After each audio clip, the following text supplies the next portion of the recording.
Om Jaya Guru, Jaya Guru, Jaya Guru, Pariva, Shri Guru, Shri Guru, Shri Guru, Hakshama, Jaya Guru, Jaya Guru, Jaya Guru, Pariva, Jaya Guru, Jaya Guru, Jaya Guru, Pariva, Shri Guru, Shri Guru, Shri Guru Hakshama, Shri Guru, Shri Guru, Shri Guru Hakshama. Om Namo Bhagavate Ramakrishnaya. Om Namo Bhagavate Ramakrishnaya. Om Namo Bhagavate Ramakrishnaya. Om Namo Bhagavate Ramakrishnaya. Meus queridos amigos, sejam todos bem-vindos a mais um desses vídeos em que aqui tratamos da interação, as questões que chegam vindos dos diversos momentos de conversa que tem com os amigos. Sejam as trocas a partir desses vídeos, os comentários sobre eles, os textos que faço, posto geralmente no Facebook, ou mesmo nesta aba comunidade desse canal do YouTube, as conversas que tenho pelo WhatsApp com os amigos, nas trocas, e as pessoas que também enviam mensagens para o e-mail marcelowallacepaiva@gmail.com. Essas questões são aqui transformadas nessa modalidade perguntas e respostas. Todas as segundas e quartas-feiras, vídeos com esse propósito são postados aqui no canal, a não ser que haja excepcionalidades. Ok? Muito bem, meus amigos. Algumas questões hoje serão desenvolvidas aqui. Primeira questão. Na perspectiva de Sri Ramakrishna Paramahansa, visto que há divergências entre os comentaristas e eruditos no tocante a isso, qual a visão sobre o consumo de bebida alcoólica? Muito bem. Eu não sei se ele disse se há uma divergência a respeito do que Sri Ramakrishna pensava ou se há uma divergência de modo geral a respeito do que eruditos, comentaristas, estudiosos, sábios e santos falam a respeito do tema bebida alcoólica, ou se que Sri Ramakrishna mesmo falou a respeito disso. Bom, começar primeiro a partir do que Sri Ramakrishna Paramahansa ensinou a respeito desse assunto. Sri Ramakrishna nasceu em uma família de brahmanes do interior, mas brahmanes muito ortodoxos, de uma via Vaishnava. Eram devotos de Rama. E Sri Ramakrishna, então, na sua fase já adulta, se tornou um sacerdote em um complexo de templos. Primeiro ele foi servir num templo dedicado a Vishnu, a Krishna e Radha. E depois ele ficou fixo no templo dedicado à Mãe Divina, na sua forma Kali. E Sri Ramakrishna então desenvolveu uma relação muito intensa com Kali, a Mãe Divina, como seu ideal escolhido. Fases anteriores de sua vida tinha sido com a imagem de Rama, com a imagem de Krishna, enfim. No desenvolvimento de seu ensinamento, aquilo que trazemos para cá, como os ensinamentos de Sri Ramakrishna, a expressão é que Deus é seu pai e sua mãe. Deus tem infinitas formas, manifesta-se de muitas maneiras e não existe aqui um ponto contraditório, controverso, um contraponto, não é? Evidentemente que os amantes de Deus o são através de várias faces de Deus. Isso para Sri Ramakrishna tem o seu ensinamento muito claro. O que acontece é que as muitas expressões de Deus têm também as suas muitas expressões religiosas e tem uma diversidade muito grande de práticas espirituais, das sadhanas, trazidas pelos praticantes espirituais ao longo do tempo, que por Deus ser múltiplo, infinito, ele também é alcançado de modos muito variados. Então é por isso que existem tantas variantes de expressões de Deus, formas de Deus, de práticas para se alcançar Deus e de religiões e tradições. Aí muitas coisas entram aqui, não é?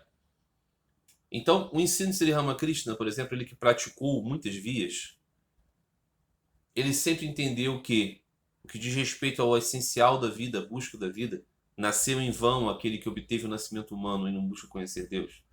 Conhecer Deus é o objetivo do nascimento humano. Você não pode cobrar conhecer Deus de um passarinho, mas o ser humano nasce com o potencial de contemplar o transcendente, de buscá-lo. Então, para Sri Ramakrishna existem muitas religiões diferentes, com práticas diferentes, e a variedade das práticas se explica em virtude da variedade de aspirantes espirituais, de mentes. Então, para Sri Ramakrishna não existe uma única forma de praticar religião. Isso é evidente. O que não significa dizer que todas as religiões sejam iguais e que todas elas estejam no mesmo patamar e que todas elas alcancem os mesmos resultados e sirvam para todas as pessoas. Não.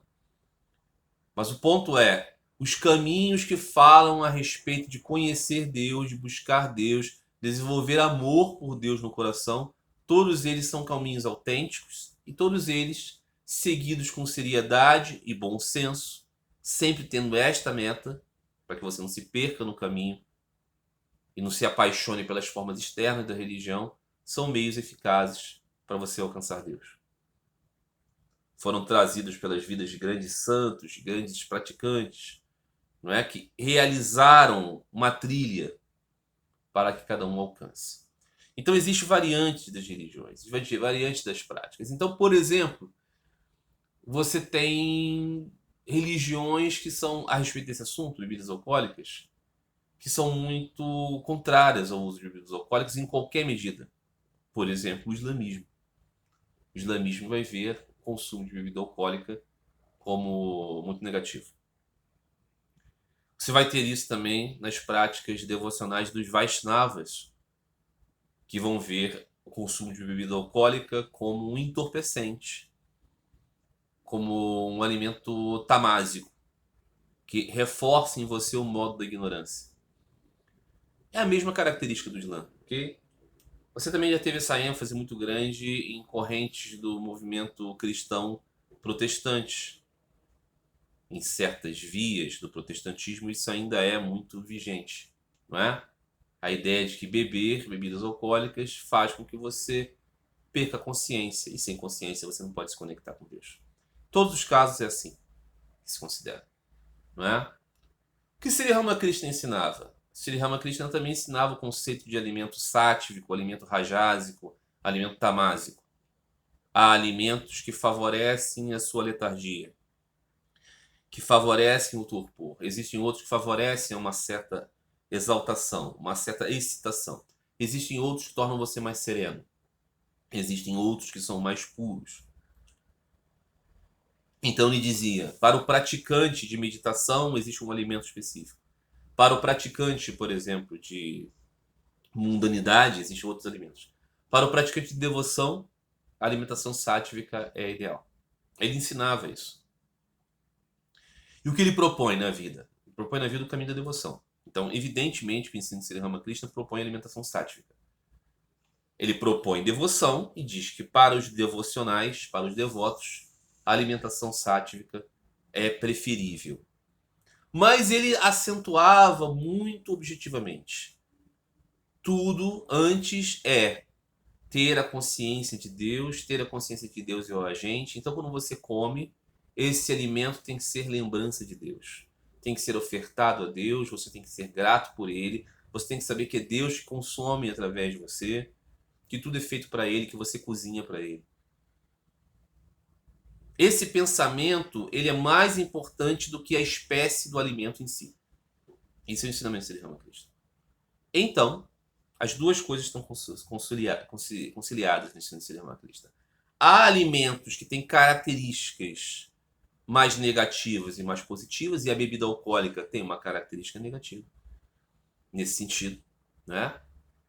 Mas ainda assim, o cerne da questão do se alimentar de um modo consciente de Deus é lembrar de Deus.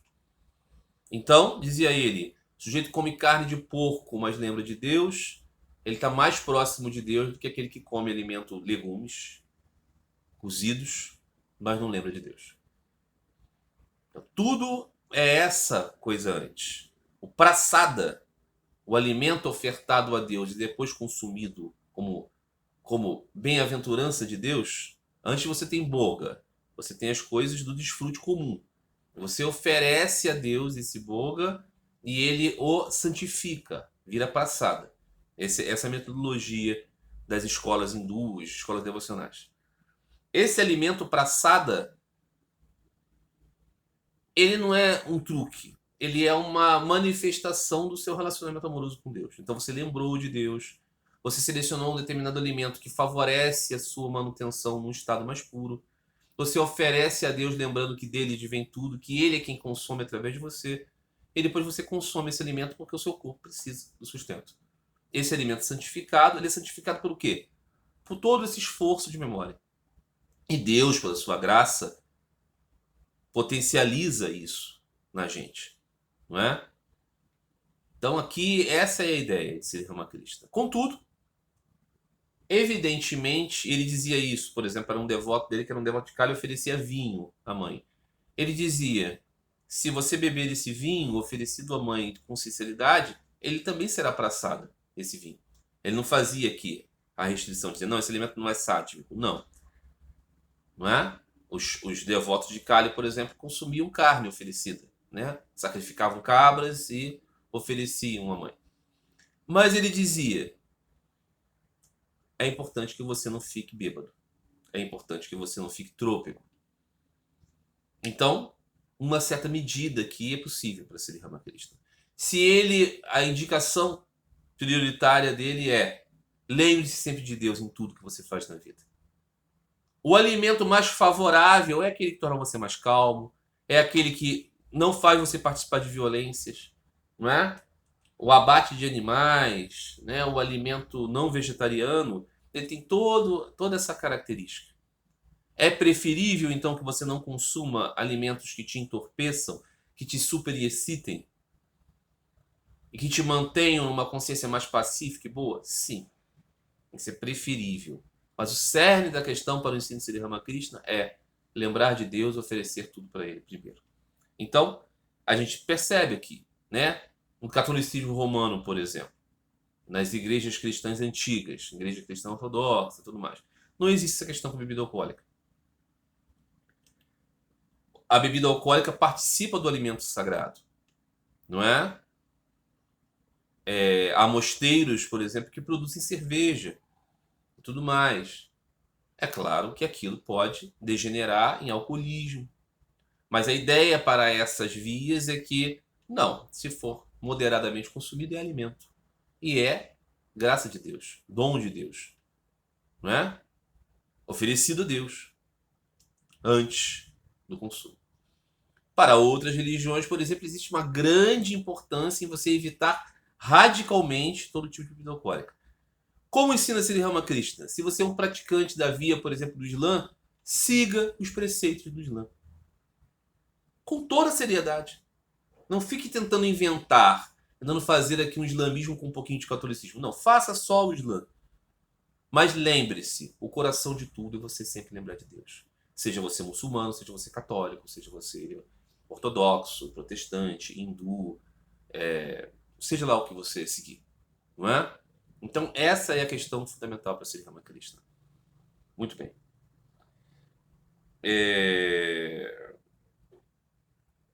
Só para concluir, né?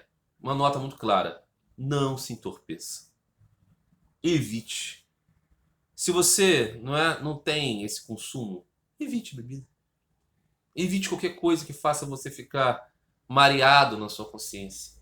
E tudo que você consome, tudo que você tem, oferece ante a Deus. Lembra que Deus é o agente e você é um instrumento.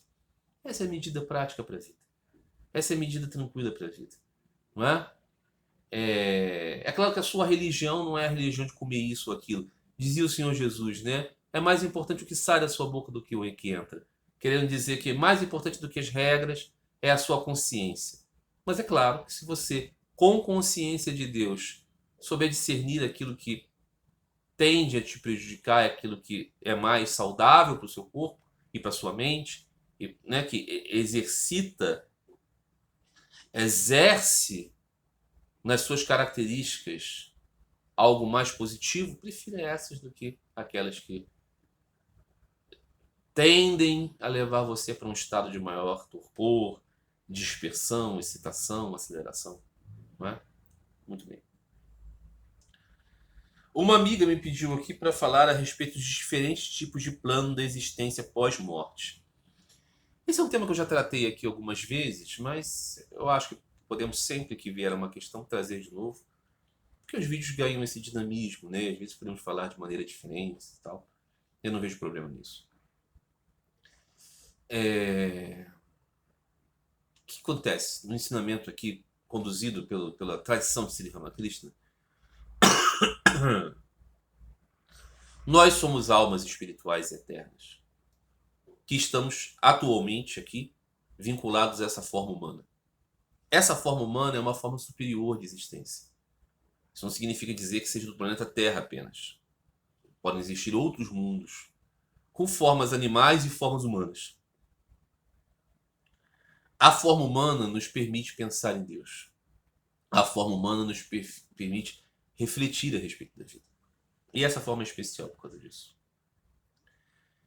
Então aqui, como seres espirituais vinculados a uma forma material, nós agimos materialmente.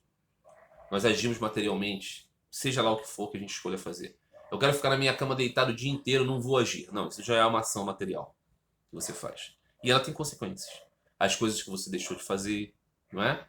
A sua aparente não ação é uma ação. Muito bem.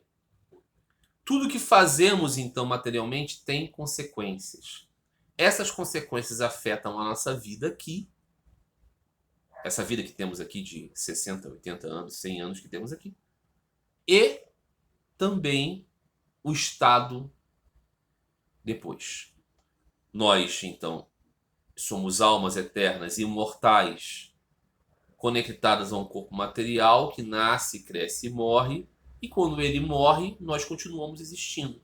O que vai acontecer conosco? Nós vamos nos associar com uma outra forma material, em virtude do nosso desejo. Nós desejamos as coisas do mundo sensorial e por isso recebemos corpos.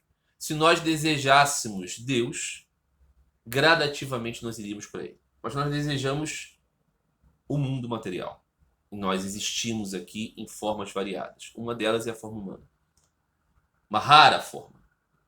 A grande maioria das formas são outras. Outras espécies de seres, de corpos. Muito bem. O que acontece? Todos os nossos atos realizados têm consequências no campo material e também no campo espiritual. E aí tem mais a ver com a nossa mente. Então, da maneira como vivemos aqui materialmente, nós temos consequências materiais, todos nós podemos ver isso, né? Eu exercito meu corpo fica mais tonificado. Eu não exercito meu corpo fica mais flácido. Eu me alimento uma alimentação mais saudável, meu corpo reage de modo mais saudável. Eu me alimento com porcarias, o meu corpo vive adoecido. A minha mente se dirige a coisas sensuais, a coisas mundanas. O meu pensamento se leva, olha mais o mundo sob essa lente. O meu pensamento se mostra mais voltado para coisas edificantes e espirituais. A lente do mundo, para mim, passa a ser mais espiritual. É o mesmo mundo para todos, mas nós percebemos o mundo de acordo com a lente que colocamos. Quando nós morremos, então, não nós, o nosso corpo morre, nós continuamos existindo. No momento de nossa morte, o primeiro cenário que vai se deslumbrar diante de nós, se desdobrar diante de nós, como seres dotados de um corpo sutil, será um estado tão sutil quanto esse corpo, não tão grosseiro quanto esse corpo, mas tão sutil quanto esse corpo, que será proporcional às nossas buscas mentais. Então, se nós por exemplo, pensamos muito a respeito de espiritualidade, de coisas elevadas, nós vamos ter uma instância de existência nesse campo sutil mais voltado a essa realidade. Se nós formos pessoas muito voltadas a outra dimensão da mente, nós vamos ter uma experiência sutil voltada a essa experiência da mente. Esse processo, ele decorre enquanto nós não voltamos ao campo grosseiro numa nova encarnação. Então, o hiato entre as encarnações tem essas vivências sutis, que não é uma experiência definitiva do nosso ser, porque esse corpo sutil que está vivenciando esses estados sutis também é uma capa, também é uma conformação do nosso eu pequeno. Aqui nós nos identificamos. Eu sou o Marcelo, né? Marcelo Paiva. Nascido no Rio de Janeiro, no Brasil e tudo mais. Então, aqui eu tenho a minha vidinha aqui. Tenho a minha esposa, filhos, relações. Estou fazendo esse vídeo aqui, conversando com as pessoas. Minha devoção por Sri Ramakrishna. Todas essas características. Não é? Elas todas levam a consequências. Por falar de Sri Ramakrishna, eu me associo com pessoas que têm interesse sobre Sri Ramakrishna e tudo mais. Muito bem. Me afasto de outras pessoas. Mas há um limite aqui, né? Na minha dimensão física, das coisas que nós conhecemos, o que eu posso agir e que posso ter. Quando esse corpo morrer, eu vou continuar existindo. E durante um certo tempo, a minha identidade será muito vinculada a esse Marcelo aqui. A essas minhas escolhas temporárias aqui. E isso vai me fazer viver num campo sutil experiências proporcionais ao que minha mente concebeu. Só que isso passa. Isso é temporário. Tem um efeito sobre a nossa jornada eterna. Mas em algum momento nós voltamos ao campo da experiência mais grosseira. Que nós vamos ter consequências na construção da nossa vida, das outras existências materiais, e também desse processo de ato, daquilo que vimos, daquilo que compartilhamos.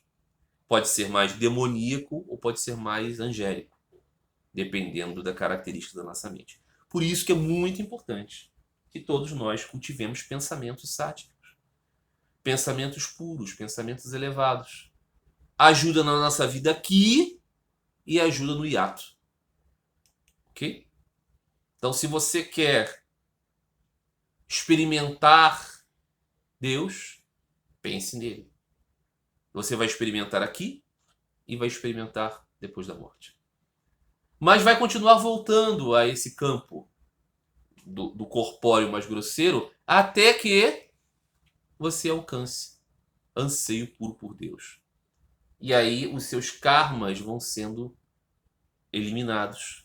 E você vai ter existências e existências de nascimentos cada vez mais bem-aventurados, cada vez mais concentrados, cada vez mais voltados para Deus.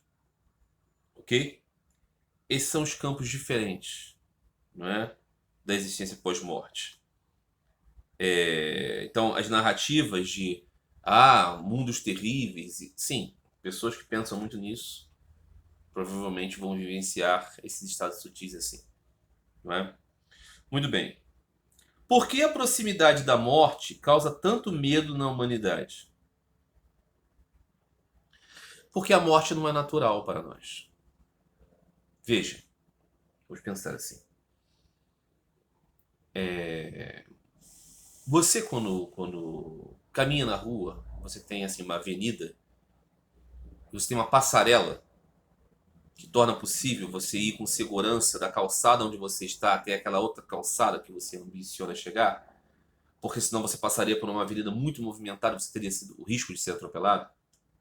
Então aquilo poupa você tempo e risco e é maravilhoso. Se você parar para pensar direitinho e olhar aquela passarela, você vai se encantar com ela. Você vai falar, caramba, que obra de engenharia. Quanta inteligência foi necessário aqui. Cálculo matemático, né? A habilidade física de moldar esse aparato. Quanto de ciência, de inteligência, de conhecimento, de força, de talento foi colocado ali. você usufrui daquilo e outros tantos. E aquilo traz a você um certo maravilhamento da consciência do processo complexo que tornou possível aquela passarela. Contudo, de modo geral, a gente simplesmente ultrapassa a passarela e não para para pensar sobre isso. Pelo contrário, às vezes até está apressado e está chateado e está achando a passarela até cansativo.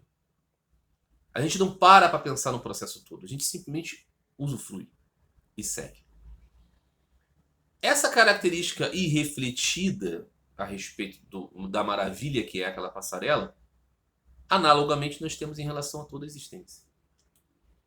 Se você parar um pouquinho para pensar, qualquer pessoa, não estou falando aqui de um grande yogi meditativo, se você parar um pouquinho na sua vida, cada dia, introspectivamente, você vai perceber que você olha através dos seus olhos, que você toca através das suas mãos, que você fala através da sua boca, mas você não é nenhuma dessas coisas. Você está utilizando essas coisas. Agora mesmo, falando sobre isso, eu estou aqui sentindo isso. Sentindo que eu sou algo utilizando esse veículo. E quando eu penso nisso, alguma possibilidade tem de eu pensar que se o meu corpo morre, e eu sei que ele morre, porque eu sei que ele nasceu, isso que faz uso do meu corpo não morre. É eterno. E se eu aprofundo um pouco mais o pensamento, eu penso assim, o meu corpo eu sei de onde veio. Da junção dos corpos dos meus pais. De onde vem isso? Que faz uso desse corpo? Ele tem que vir de algum lugar. Então, assim como eu me percebo uma consciência completamente viva, completamente, pensante, livre dentro desta estrutura, eu posso pensar em Deus também, como uma consciência livre, perpassando todas as estruturas e transcendente a elas. Esse pensamento espiritual que qualquer um de nós que teve um nascimento humano pode ter é muitíssimo pouco exercitado. Muitíssimo pouco exercitado. Então, quando vem a morte, a gente sente um grande estranhamento. A gente fala, meu Deus, como é possível? Mas eu não vou morrer, eu não posso morrer. Eu sou vivo, claro. Mas nós não refletimos a respeito da vida. Então, quando a morte chega, nós somos o sujeito que está atravessando a passarela sem refletir sobre o cálculo matemático dela. Nós não refletimos sobre o cálculo matemático de nossa vida. Nós não refletimos sobre quem nós somos. Nós não refletimos de onde nós viemos. Nós não refletimos sobre Deus. Então, nossa vida é uma vida de irreflexão. Então, quando vem a morte, é uma pancada. Porque a gente não refletiu sobre ela. Se nós refletíssemos sobre a vida, refletiríamos sobre a morte, nós não teríamos medo, nós não teríamos incômodo e muito provavelmente nós estaríamos caminhando para encontrar Deus. Quantos são capazes de direcionar a sua mente um pouquinho para isso, dia a dia? Veja, não é algo... Você precisa de toda a leitura no mundo, todos os grandes livros, os sastras, conhecimento de sábio, não. É uma simples introspecção. Sri Ramakrishna dizia, de tempos em tempos se retira e perceba que Deus é o agente e você é o instrumento. Se você parar um pouco cada dia, você vai perceber a realidade da sua natureza espiritual. Um materialista, de fato, é aquele que tem uma irreflexão perante essas coisas. Não é muito aquele que concebe uma ideia de negação de Deus. Esse, muitas vezes, é apenas uma pessoa inquieta a respeito desse assunto. Aquele que vive de modo burocrático, animal, sem refletir sobre o mistério da existência. Não é? Muito bem. E é por isso que nos assusta tanto a morte. Muito bem. O que significa o céu e o inferno de acordo com o ensinamento de Ramakrishna? Essa pergunta eu também já tratei dela, acho que até mesmo assim, composta assim. Ensinamento de Sri Ramakrishna a respeito de céu e inferno. O ensinamento de Sri Ramakrishna é sobre nós somos almas espirituais eternas, partes de Deus, que somos infelizes porque não temos consciência disso. Não é? Deus está em nós não estamos nele, e por isso nós sofremos. Significa dizer que a nossa falta de reflexão espiritual a respeito de Deus, a respeito da nossa fonte, faz com que vivamos como almas atadas. Sri Ramakrishna dizia. Existem as almas atadas que não sabem que são atadas. Ele falava dos peixes, né? Os peixes estão na rede da pescaria. Não sabem que estão na rede, estão tão confortáveis na rede que se afundam cada vez mais dentro dela. E nisso são puxados pelo mundo. Existem aqueles peixes que sabem que estão na rede. Eles querem lutar para sair da rede, mas não conseguem. São as pessoas que são até conscientes de que isso não pode ser apenas isso, né? Eu nasço, cresço, morro e acaba. E veio do nada. Não. Mas não conseguem se desatar das ideologias, das buscas, dos sonhos, do querer ser alguém na vida. Essas questões. E existem aqueles que têm a consciência da rede, sabem que o mundo não é só isso, começam a lutar e até conseguem realizar o progresso de alcançar anseio por Deus. E existem aquelas outras almas, veja, para Sri Ramakrishna existe um quarto tipo de alma, que são as almas que estão aqui livres. Elas sabem perfeitamente, elas estão fora da rede. Fora da rede. São os grandes santos, os avataras, enfim. Né? Então, esse caminho para Sri Ramakrishna diz que nós vivemos vidas aqui completamente inconscientes de Deus, mais ou menos conscientes e plenamente conscientes, completamente despertos. Né? Em um sentido diferente do que normalmente é dito. O que acontece? Céu e inferno aqui. Quando nós morremos, nós vivenciamos um estado intermediário entre cada encarnação, proporcional à qualidade de nossa mente. Esses estados intermediários de existência entre uma encarnação e outra podem ser parecidos com o céu e o inferno descrito pelas religiões. Os espíritas, por exemplo, falam do umbral, né? Um estado horroroso, né? Um lamaçal, e as pessoas ficam ali chafurdando numa escuridão, num sofrimento, numa ignorância, com seres malignos acossando. Isso é fruto de um estado mental conduzido aqui em nossas vidas, que se manifesta sutilmente nessa existência, nesse tempo da existência da jiva, que é o quê? O que é jiva? É o nosso ser condicionado a um ente que nasce, cresce e morre. Nosso corpo aqui agora, material, morre. A nosso corpo sutil, ele meio que, né, traz como um carbono essa nossa identidade e a gente vive durante uma encarnação e outra as experiências sutis de nossa mente. Essas experiências sutis de nossa mente são os estados infernais e divinos relacionados à pureza ou impureza da nossa mente, mas que é temporário.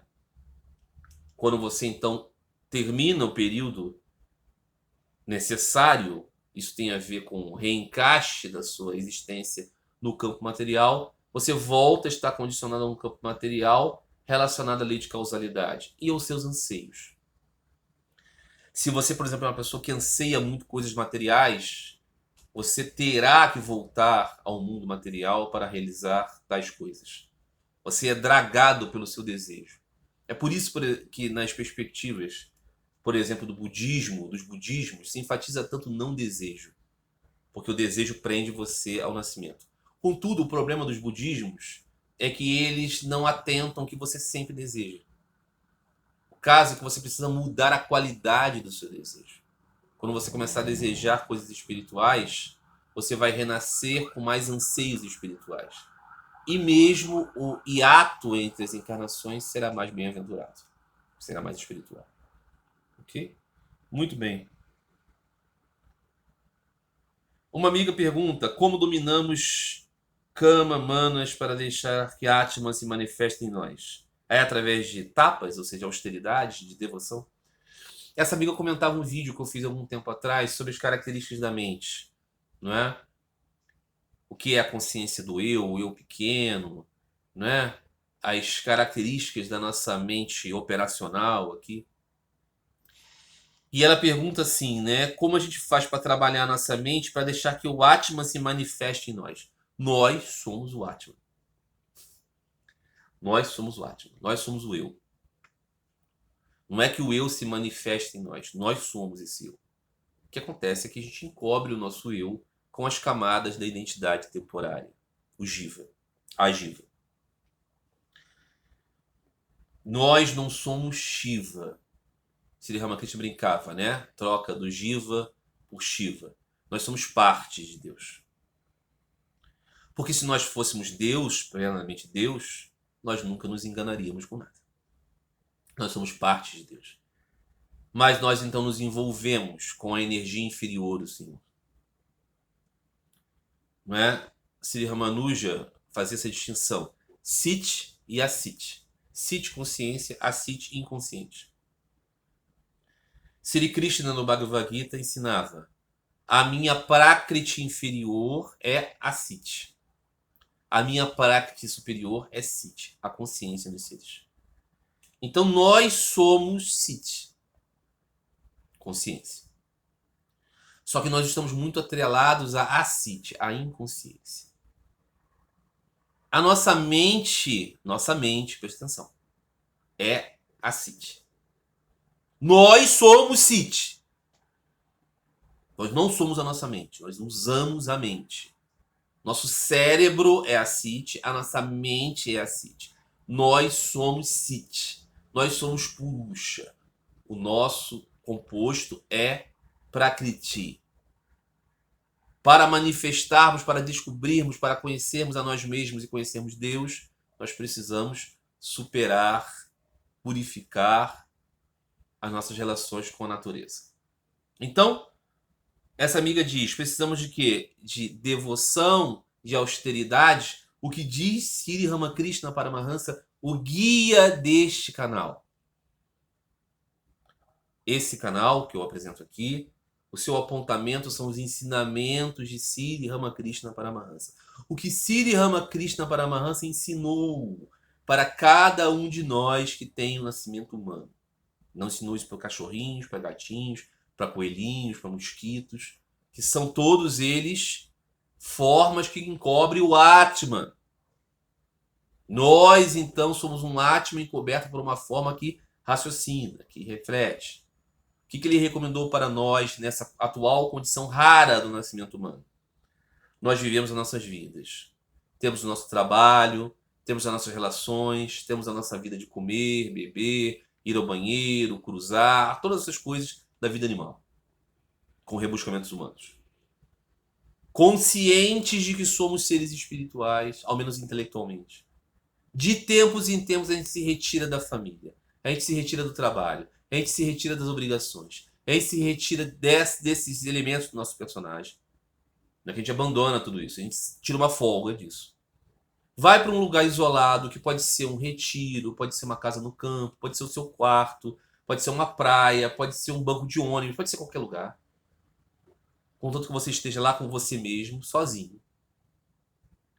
E você, nesse momento, começa a refletir sobre a vida. Nessa reflexão, já que eu falei anteriormente, para e pensa. E percebe que você não é o seu corpo, que você está através dele.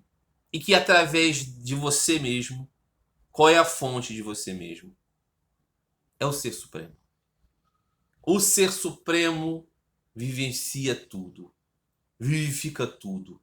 É o eterno, por detrás de todas as coisas, de todas as camadas. Porque se você pensa, eu sou algo que vê através desses olhos, que toca através dessas mãos, que fala através dessa boca, que é uma consciência através desse corpo, que é Sit através de Asit. De onde veio esse eu? Veio de Deus.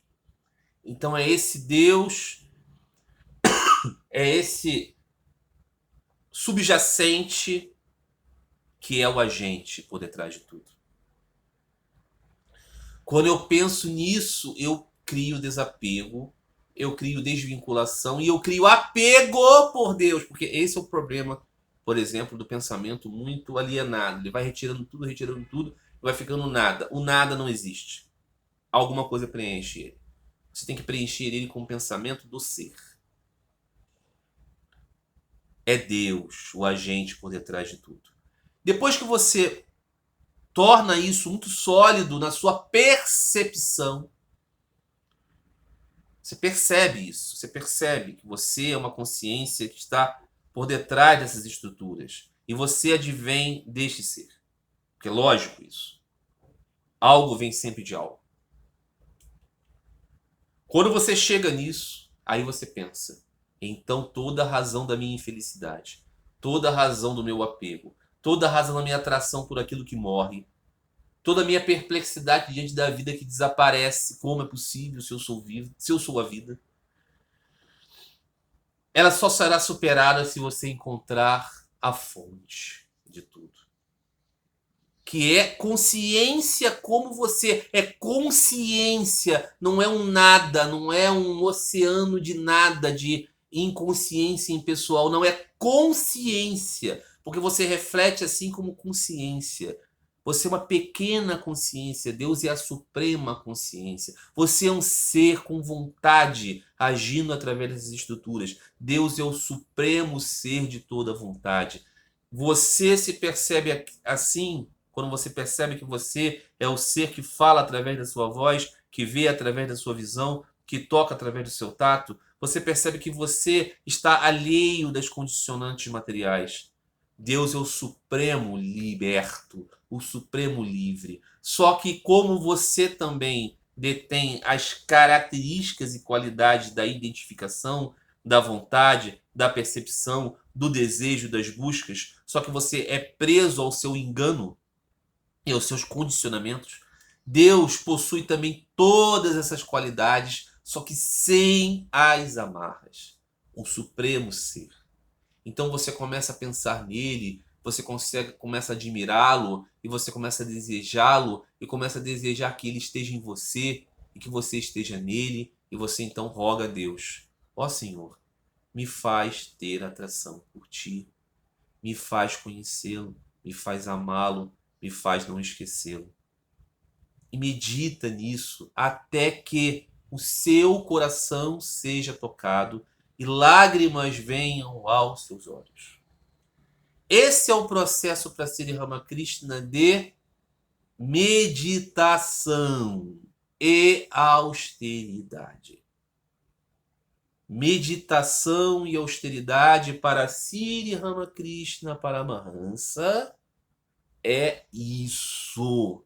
Não é nenhuma outra coisa. Não é não pensar em nada. Não é controlar a respiração. Não é limpar as narinas e outros orifícios do corpo.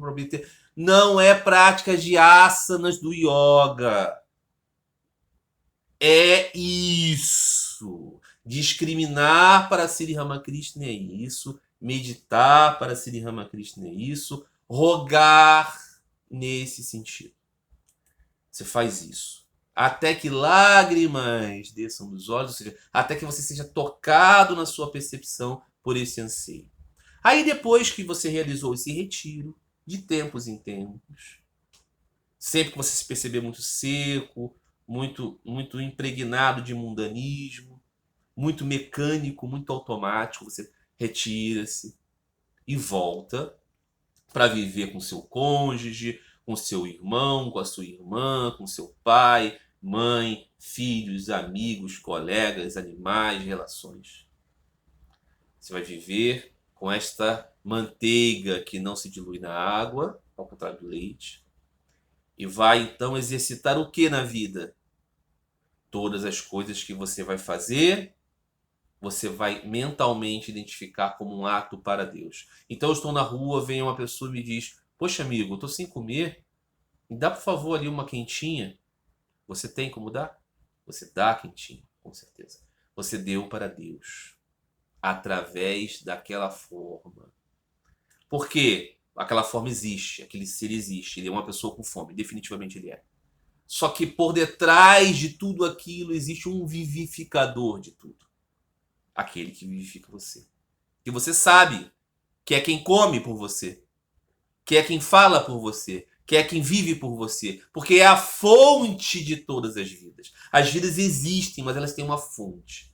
E lá também, naquele seu companheiro de jornada desafortunado que te pediu comida, você então serve a Deus, o Supremo. E nisso você é grato àquele cara, porque ele permitiu você servir a Deus. E você vai fazer isso em relação a todas as coisas que você faz na vida. Desde botar água na planta, a dar uma esmola, a abrir a porta para alguém, a ser gentil, simpático, a responder uma coisa. E todas as coisas que você faz na sua vida, mesmo as mais banais, você vai pensar, tudo isso é um serviço ao Senhor. Isso é a meditação constante. Aí você está pensando nisso. Deus está alimentando seus pensamentos. Mas isso não é um relacionamento exatamente com Deus. É um relacionamento intermediário, né? Através de coisas, de pessoas, de circunstâncias, você serviu a Deus. Só que você também quer falar com Deus pessoalmente. Você também quer ter Deus diante de você. Não só saber que Ele vivifica tudo. E aí entra os processos devocionais mais explícitos. A forma adorável do seu ideal está diante de você como uma misericórdia de Deus.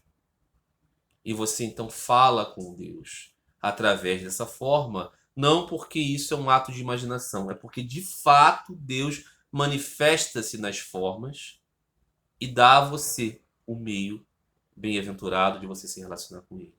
Então você canta para o Senhor, você conversa com Ele, você roga a Ele por amor por Ele no coração. Você oferece a Ele as belezas da sua vida, flores, água, incenso, lamparina, um pano significando o próprio espaço, a própria roupa que você usa, né? Aqueles que têm deidades vestem, né? Cobrem com guirlandas, embelezam, acorda, bom dia, meu amado, boa noite, meu amado Senhor. Tchau, Senhor, eu daqui a pouco volto para casa. Oi, Senhor, eu voltei. Não como um ato louco, como uma relação com Deus. Ah, mas Deus está na estátua? Deus está na fotografia? Deus está no seu coração. Deus está na sua morada transcendental e Deus está na sua vida. E você se relaciona com Ele. Se relaciona com Deus. Então você canta os seus nomes e glórias. Você ouve os seus ensinamentos, os seus passatempos transcendentais. E você faz isso. Às vezes você se reúne com outras pessoas que estão no mesmo diapasão espiritual, estão no mesmo humor, estão no mesmo querer. E aí essas pessoas só falam de Deus, só lembram de Deus, se alegram em Deus, não estão se superexcitando com as coisas do mundo. Você gosta de ficar com elas e alguns deles têm experiências tão vivas no relacionamento com Deus, que são pessoas que transmitem pela vivência, pelo falar, amor por Deus. Sadhusanga, reunião com sadhus, é isso. Sadhuseva, servir a esses. Então esse, completamente embriagado de Deus, Sri Ramakrishna. As pessoas estavam ali, querendo associação com o mestre e servi-lo. Servi-lo como? Cantando, oferecendo para ele talvez uma água, talvez oferecendo para ele uma comida. Ele não dependia de nada disso, mas esse estar com um ser completamente embriagado de Deus é maravilhoso. Nama Guna Kirtan. Cantar os nomes e qualidades de Deus. Porque leva a nossa mente àquilo que eu falava anteriormente, a uma qualidade transcendental. Então isso é a prática. O que acontece? Com o tempo, um milagre vai acontecendo dentro de nós e nós vamos começando a amar a Deus mesmo. Vamos começando a ter sentimento de desejo por Deus. O que a gente desejava antes eram roupas, eram viagens, eram comidas, eram corpos, eram respeitos, eram subjetividades das mais variadas, fantasias, idealizações sobre coisas do mundo. Agora a gente começou a pensar sobre um ser real, que é o ser subjacente por detrás de todas as coisas. Ao contrário do que vão dizer materialistas que acham que esse ser é o irreal, criação de nossa mente, esse ser é a fonte do que nós realmente somos. Se você parou e meditou um pouquinho e falou assim, eu não sou esse corpo, eu estou através desse corpo me manifestando. Qual é a fonte? Faz esse exercício agora, você vai pensar, você vai sentir. Você vai sentir que isso é verdade. Tem uma fonte de tudo isso. é o Supremo Senhor. Quando você começar a ter um anseio por Deus, quando nós passarmos a ter, o anseio por Deus, que seja visceral, louco, nós vamos alcançar, então, o que essa amiga pergunta. O Atma se manifestará em nós. Porque nós vamos conhecer Deus, então nós vamos conhecer quem realmente somos. Parte de Deus. Ok? Bom, dá tempo de tratar uma última questão.